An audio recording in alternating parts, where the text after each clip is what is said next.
नमस्कार।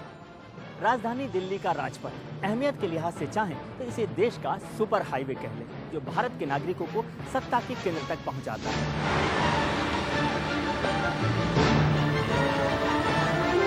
राजपथ रायसीना हिल्स पर बसे राष्ट्रपति भवन की दहलीज पर खत्म होता है। राष्ट्रपति भवन, जो किसी जमाने में वायसराय हाउस हुआ करता था, आजाद भारत में देश के पहले नागरिक का निवास है।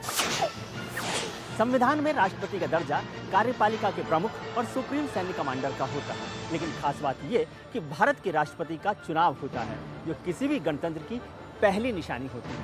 अब मौजूदा राष्ट्रपति का कार्यकाल पूरा होने को है और अगले का चुनाव होना है। इसीलिए सरकार और विपक्ष इस बात के जोड़ तोड़ में लगे हैं कि भारत का अगला राष्ट्रपति कौन होगा।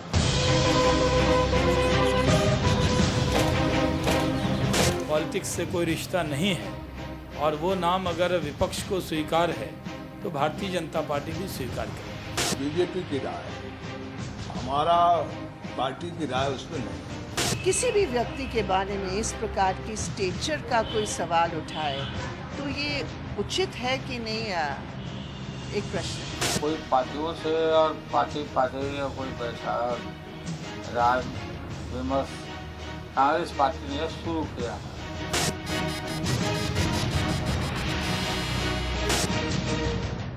Execute the office of President of India. अगले राष्ट्रपति की तलाश शुरू हो गई है। बढ़ती सरगर्मियों के बीच हवा में कई नाम तैर रहे हैं। APJ Abdul Kalam, Sam Pitroda, Gopal Gandhi, PA Sangma, IS Qureshi, Pranab Mukherjee और हामिद अंसारी। लेकिन इस बात की कोई गारंटी नहीं कि इन्हीं में से कोई बनेगा। ऐसी बातों का फैसला कई बातों पर निर्भर करता है। कांग्रेस ने अपने पत्ते नहीं खोले हैं। बीजेपी एक मिसफायर कर चुकी है। समाजवादियों की मुट्ठी अभी बंद है और लेफ्ट को प्रणब मुखर्जी पर ऐतराज नहीं। पूर्व राष्ट्रपति आर वेंकटरमन ने एक बात कही थी कि भारत का राष्ट्रपति एक इमरजेंसी लाइट की तरह होता है, यानी यदि बत्ती चली गई तो वह अपने आप जल जाता है। आप कह सकते हैं कि यदि देश में कोई संवैधानिक संकट हो तो राष्ट्रपति उसको हल करने के लिए अपने आप सामने चला आता है। कुछ ऐसी ही भूमिका का आभास 2014 के चुनाव के बाद की परिस्थितियों को लेकर के कहा जा रहा है। यानी यदि किसी पार्टी को पूर्ण बहुमत नहीं मिला और एक बड़ा गठबंधन सत्ता में आए, ऐसे में राष्ट्रपति की भूमिका महत्वपूर्ण हो जाती है। जवाहरलाल नेहरू देश के पहले और आखिरी ऐसे प्रधानमंत्री रहे हैं जिनकी राष्ट्रपति चुनाव में एक नहीं चली। नेहरू जी का मत राजगोपालाचारी के पक्ष में था। वो राजा जी को बनाना चाहते थे, लेकिन संगठन के अंदर ओवरवेलमिंग सपोर्ट राजेंद्र प्रसाद जी के लिए थी।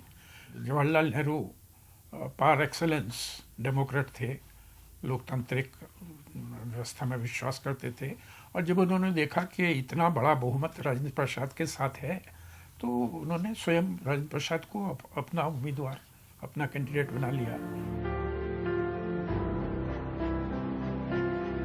डॉक्टर राजेंद्र प्रसाद के बाद हुए सारे राष्ट्रपति चुनावों में केंद्र सरकार की निर्णायक भूमिका रही है और इस बार भी गेंद उसी के पाले में है। लेकिन अभी तक 10 राष्ट्रपति बना चुकी कांग्रेस हालात का जायजा ले रही है और किसी का नाम लेने से पहले घटक दलों की नब्ज टटोल रही है।